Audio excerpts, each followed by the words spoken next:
Using TheVillage CCTV, brought to you by TheVillage Kavrau. In this video you will learn how to spot and note incidences, create an incident structure, download footage and analyze the footage. Trainer Christoph. Now this is one of the cameras. In fact, this is camera 41, as you can see up here, on a fairly cloudy day of October. So with a little bit of luck, we will witness an incident in a minute. And the important part here is when we see something, to get the camera number and the date and time. And here we go. Somebody's mowing our lawn. Very good. So we now know that on camera 41 we can see the lawnmower around 16:30 on the 7th of October. So we can write that down or take a screenshot of it, and we know the time and the date, so we can download the footage.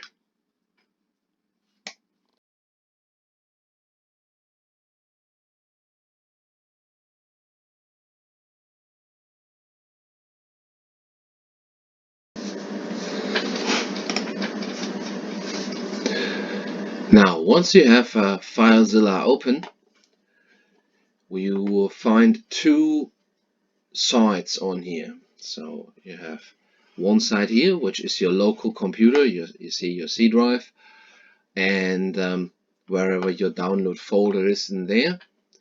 And you see there are already a couple of things in here. So that's the left side. And then we have the right side, and on the right side it says at the moment not connected to any server, because the right side will show what's on the server. So in order to connect to a server, you want to click on this little triangular shape up here and then connect to whatever your server is. And now we're connected to a server. We see a folder structure on the right side, and in our case it's divided by blocks. So I know that was in the back of a block. We're looking for camera 41, and I know 41, the 40s and the 30s and the 29 are all in a block, and then it's camera 41, and then we have all the different folders with dates for that particular camera. Now, careful here, because you will see a little problem. You know, double naming two things on a computer cannot have the same name in the same place, because a computer always has to have different names for different things.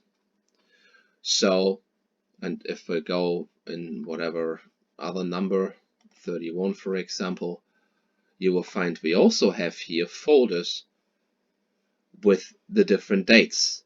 So if we download from two cameras, which is fairly normal for certain security instances, so something happens and you follow this incident around the place, then you have multiple cameras from the same date, so you have multiple folders with the same name, and in order to get around that you need a naming convention. So as you can see, if you want to go a folder up, back up, you click on the two dots, and if you want to go into a folder, you double click on that folder. Now this is one side, but before we can do anything here, we need to go into our side and create a case file. In this case, you just right click here, create a directory, And the naming convention for such a thing is, in our case, the incident and the date. So in this case, lawn mowing 07 10 2019, and OK. And now you see there's a new folder, and we can click into the folder. And in order to circumvent the problem with the double naming convention, we create in here a folder with the name of the camera. So in the case file, we right click again, create a directory, call it 41 for the camera, and click OK, and double click inside. Now we are ready.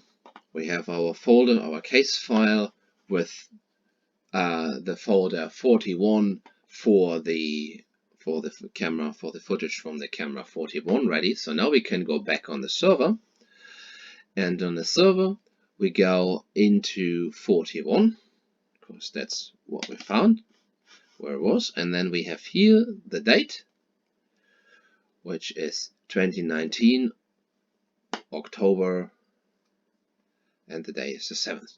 So if I now go and hold it and move it over there from the server into our case file camera folder and let go of it,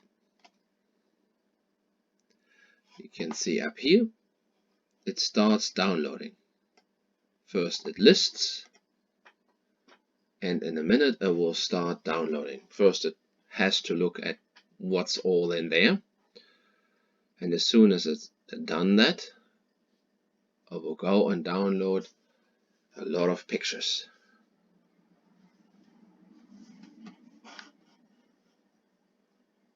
Now while it's doing that, we can give it more work to do by downloading the same day from a different camera. Now remember, we are still in the folder of the camera 41 that we created. You can see that up here. So we have to go one folder up. Now we're in the case file, in the folder which is the case file. That can happen as well, and you just go overwrite. As you've probably seen up here,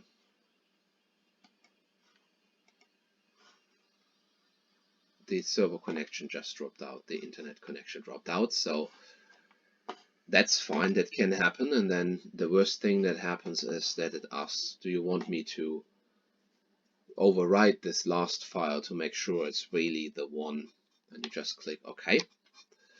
Now again, back to here, you see we're downloading the footage for 41, but we want to download the footage for another camera as well. Let's say in B block, let's say we want to download camera 53. So we created another folder by right clicking create folder, and then we go into the folder, and now we're in the folder 53.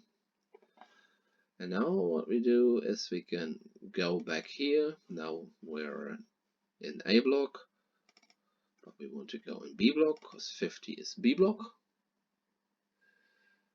And then we go into 53. And then we take this day here, same day, click, hold, and move over there.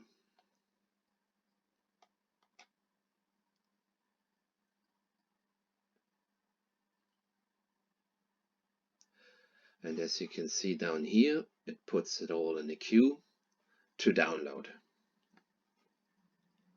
And if we want more cameras, we can just simply add more folders here. 73, 84, and so on. We just need to make sure that for every camera we have a separate folder. Otherwise, the pictures will overwrite each other.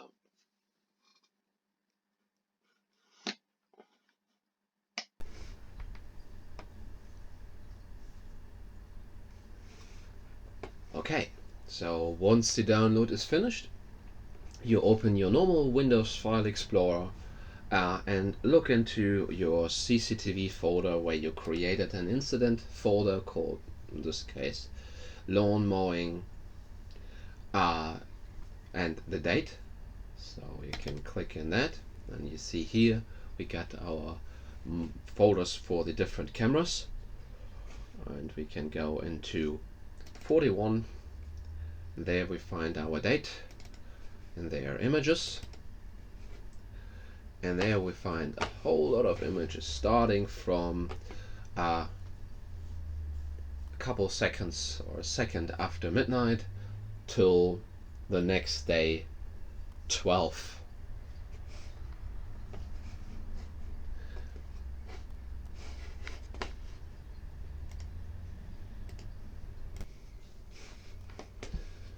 Now in here we can now see all the different pictures that were taken, and you see it starts 1 second after midnight with a new day. This can take quite a bit to open and load with preview. So anyone who ever worked with a lot of holiday family photos on the computer will know that. But that's a pretty handy way to just scroll through, and we know, okay, it was during daytime, it was 16:30 we're looking at. So we scroll somewhere looking there. So what time is that? 11:11.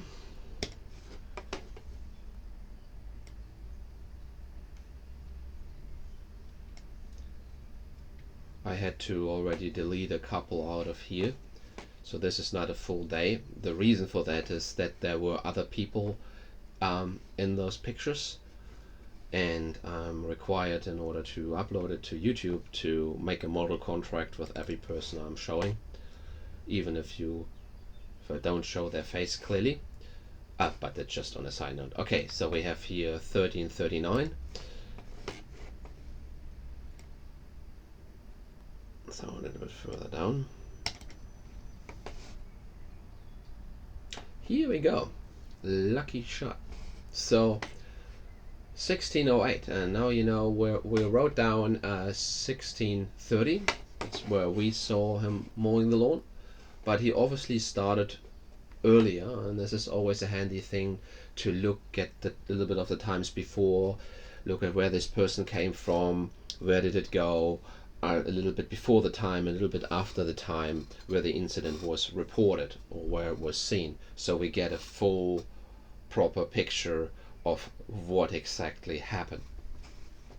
So I'm pretty happy with that, so I don't dig any deeper for the sake of time.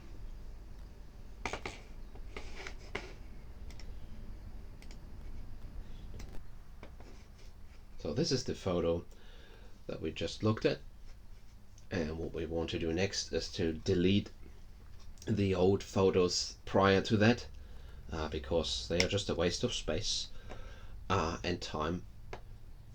So we want to only keep the ones that we're looking at. So I click at the first one that I want to delete from the row. So this one I want to keep, that one is the first one I want to delete. So I click that, I press and hold the shift key on the keyboard and scroll way back up to the first picture,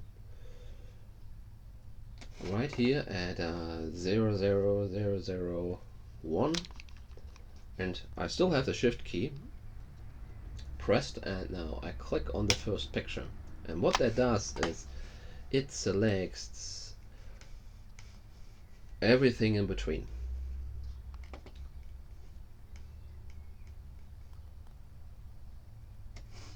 So this is the first picture we want to keep, and all of those are selected now. So since the deleted ones are selected, or the ones that I want to delete are selected now, I just press the delete key on the keyboard and it's deleting it.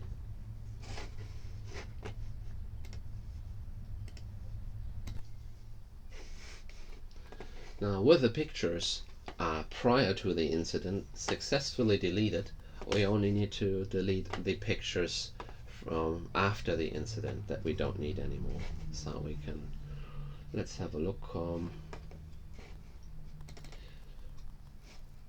What time is that? That looks pretty much like everything's moved, so we just choose that one.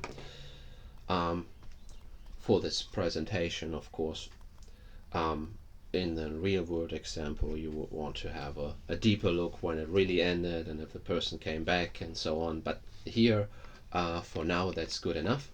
So we have this picture that we want to keep, the last one, and this one next to it. You can see on this naming actually what the time was right on here. So we have this one now selected. We open that. That is 17:08:34. So let's start deleting everything from there. So we click that one, Shift, hold Shift, and go to the last picture. And now we have those all selected. And now we hit the delete key, and they are deleted. And now we have in here only the pictures relevant for this particular job in this particular camera. And if you have multiple cameras, if you go back in the incident, you can do that for all the other cameras as well.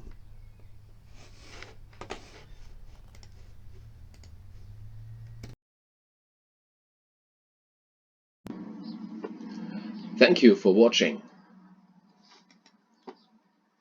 Up next, frequently asked questions regarding CCTV.